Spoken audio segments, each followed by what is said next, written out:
జియా పన్ను కట్టాలి. సో ఆ బాధ ఏదో ఉండిపోయినట్టుంది ఎక్కడో. సో అది ఆ వెంటౌట్ తీసుకున్న అవకాశం దొరికింది, ఐ యూజ్డ్ ఇట్ అంతే. సార్ మనం చూసుకున్నట్లయితే లేదు తీసుకుని సార్ అన్నీ బాగుంటే తీసుకుంటాను. మనం ఈ మధ్యకాలంలో చూసుకున్నట్లయితే నిర్మాతలకి కొంతమందికి మాత్రమే థియేటర్లు ఉండిపోయినాయి, వేరే వాళ్ళ సినిమాలకి ఇబ్బంది పడుతున్నారంటూ కూడా కొంత కాంట్రవర్సీ వచ్చినటువంటి పరిస్థితి సినిమా పరిశ్రమ విషయంలో. అదే రేట్ల విషయంలో కావచ్చు, థియేటర్స్ దాని విషయంలో మీకు కూడా అలాంటిది అంటే థియేటర్స్ సరిగ్గా లభించకపోవడం కొంత నిర్మాతలు ఏమన్నా ఇబ్బంది పెట్టే అవకాశం ఉంటుందా గతంలో లాగా? అది ఎప్పుడు అలా పెడతారని నేను ఎప్పుడు అనుకోను. ఎందుకంటే థియేటర్స్కి ఫీడింగ్ కావాలి, బేసిక్ సైన్స్, అది ఎవరు అలా చేస్తారు నేను అనుకోను. కానీ ఒకసారి కొన్ని అనుకోని పరిస్థితులు వస్తూ ఉంటాయి, అది పెద్ద మనసు వదిలేయటం అంత. సార్ ఇప్పుడు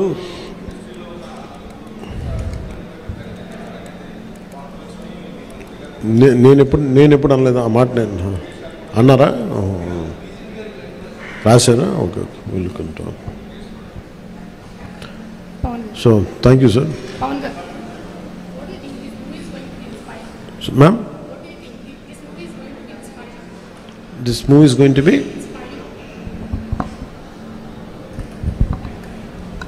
what do you think this movie is going to be inspiring by your role?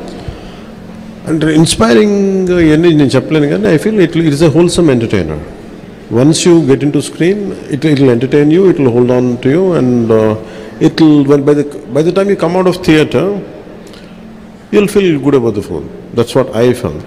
Maybe I hope the experience will be the same to everybody. Yes sir. Part 2 20% shooting చేసాం.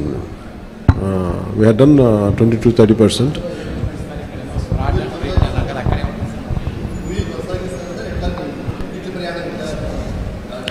వచ్చే డబ్బుల్ని బట్టి, నాకు దొరికే టైంని బట్టి, కుదిరితే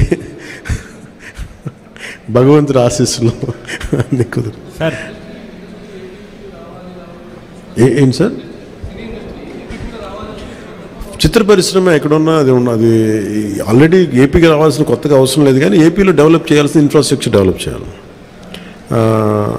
హైదరాబాద్లో ఎలాంటి ఇన్ఫ్రాస్ట్రక్చర్ ఉందో ఆంధ్రప్రదేశ్లో కూడా అలాంటి ఇన్ఫ్రాస్ట్రక్చర్ కొంత హైదరాబాద్లో ఉండొచ్చు, కొంత కొంత మంగళగిరి లేదా మనకున్న ప్రాంతాల్లో కావచ్చు.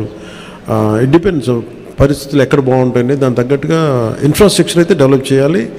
ఫిల్మ్ మేకింగ్ స్కూల్స్ చాలా డెవలప్ చేయాలి. రెడీ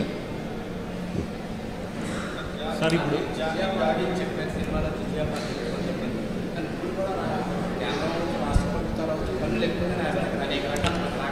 ఆ పన్ను గురించి ప్రత్యేకించి ప్రస్తుతం ఓన్లీ హరిహర వీలమల జిజియా పన్ను గురించి మాట్లాడుకుందాం.